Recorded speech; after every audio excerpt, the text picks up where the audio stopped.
Hi everyone, my name is Andrea Vásquez Jiménez, gender pronoun she, her, hers. I'm co-director at LAEN, the Latinx, Afro-Latin-America, Abya Yala Education Network, alongside co-director Silvergentina Arouse.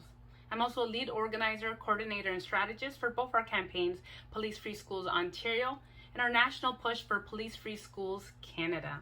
We are proud to be here today in support of the second March for Black Students, hosted by parents of Black children.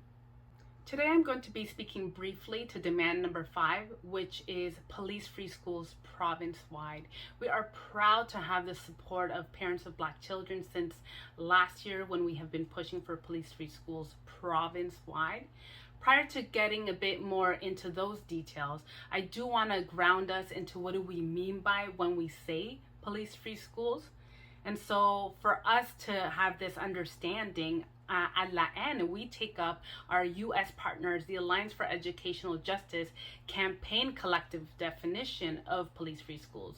And I'm just going to read it out. And I quote, dismantling school policing infrastructure, culture, and practice, ending school militarization and surveillance, and building a new liberatory education system, end quote.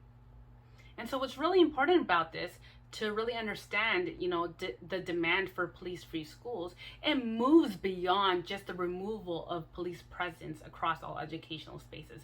So don't get us wrong, we are asking for the removal of all police and school programs, regardless of their name, whether it's the school resource officer program, whether it's the school engagement team officer support program, whether it goes by the student liaison officer program, whether it goes by the police liaison officer program, campus police, special constable, among so many other names, right?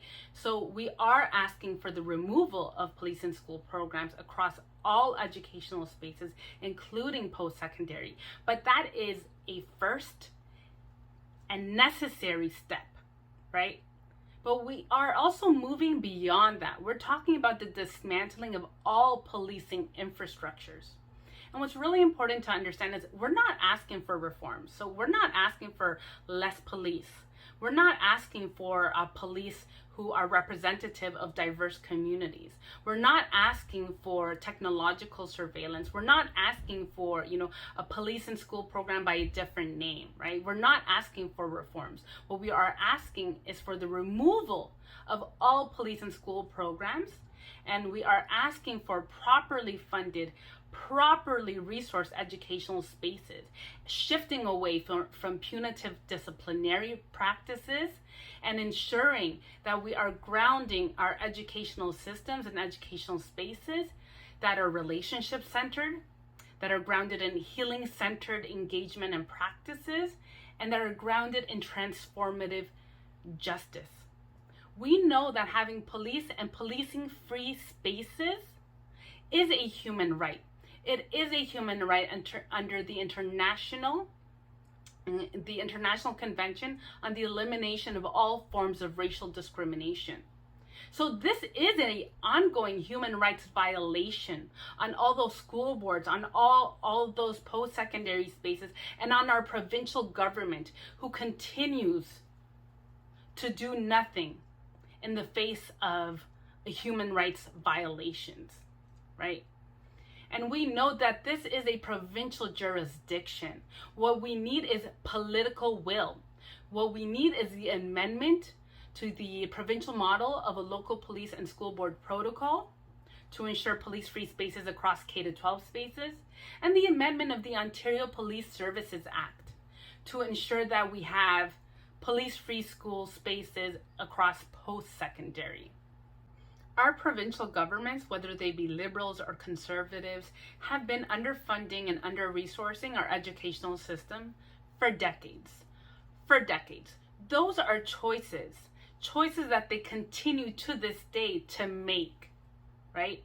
What we need is political will to ensure that we are creating and supporting the conditions to ensure healthy, equitable, transformative police and policing-free educational spaces. This is not a new issue. Having police in schools, not a new issue. The criminalization of Black African diasporic students, not a new issue. The school to prison and deportation pipeline, again, not a new issue. These have been ongoing human rights violations, and once again, our provincial governments continues to do nothing. And so us, as community, we will continue to organize to ensure that we are pushing for police-free schools until we have police-free schools both Ontario-wide and what we know today as Canada. We will have police-free schools Canada-wide. We will win.